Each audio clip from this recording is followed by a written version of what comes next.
And I guess we should focus then on the talks that are taking place in the meantime. We had a change of venue last week and an ask by Iran that we isolate talks to the nuclear program. Is that something that would help to hasten a deal, or does that make you concerned because the U.S. wants to talk about the ballistic missile program and any other number of issues?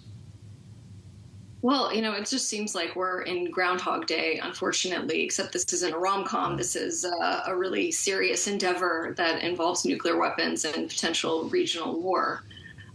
We have been talking about Iran limiting or eliminating enrichment, and that has been the issue that has precluded negotiations from going further for the past several years now. And Iran seems to be intransigent on this point. And then at the same time, Israel in particular seems to have moved the goalpost, adding Iran's ballistic missile program to the negotiations framework. We saw that Trump said that he would be happy with an agreement that was limited to Iran's nuclear program, but I do suppose that the meeting, again, this Wednesday with Netanyahu will make Trump potentially change his mind and move the goalpost himself. I'm glad that you just pointed us to that. What's going to happen at that meeting, and what is Benjamin Netanyahu asking for? Well, Netanyahu is asking for a lot. Again, I said Iran is going to be a major player in these talks. Of course, Gaza is also going to be part of the negotiations and the discussions. But it does seem that Israel wants to see real constraints and limits on Iran's ballistic program.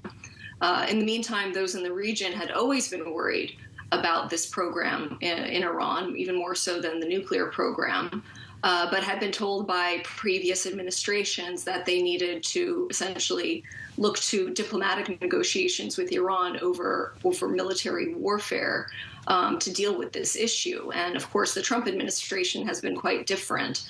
And so they've had to change tone and really negotiate with the United States and Israel on these points. But I do suspect that Iran will say that their ballistic weapons program is off the table completely, entirely, as it had been with the JCPOA earlier, as well as Iran's proxy network throughout the region. And who knows what else? I mean, at this point, we've also seen thousands of protesters killed in Iran, and that is apparently on the table as well. So it just seems like the negotiations framework is broadening at an alarming level at a time when we really need to see some movement on enrichment in particular. Well, when you refer to an alarming level, that doesn't sound great. We know that Benjamin Netanyahu is in one of the president's ears, but he's got any number of other allies in the region in his other ear. When you consider Saudi Arabia, Qatar, UAE, what are they saying? Well, we know that Iran actually just recently threatened to hit the King Fahd industrial port.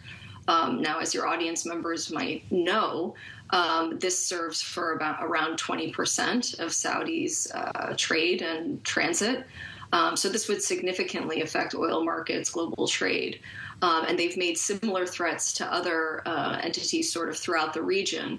And so I think, the pulse in the region is very high right now. They're extremely nervous. And this is why, of course, for many reasons, the U.S. has brought in this armada into the region to protect all of these facilities throughout, both in terms of, economic issues and also military issues as well.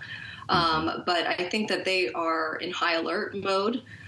They would probably like for this to dial down a bit. And they're probably worried that Israel is continuing to move forward, sort of regardless if there are any concessions made during this negotiations process with Iran.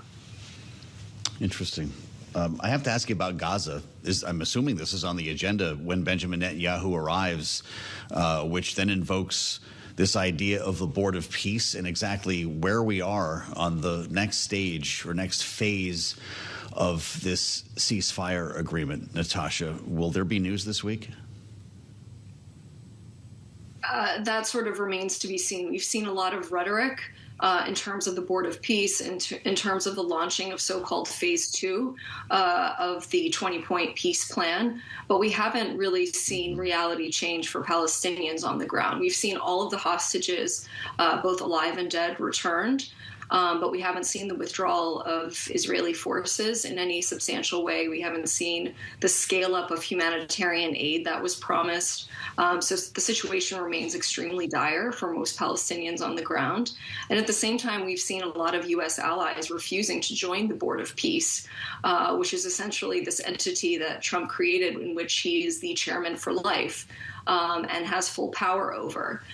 So it's not moving in a positive direction, despite a lot of the rhetoric, despite a lot of the glossy presentations that we saw in Davos from Jared Kushner, looking at this sort of AI-inspired Dubai-style, sort of territory within Gaza.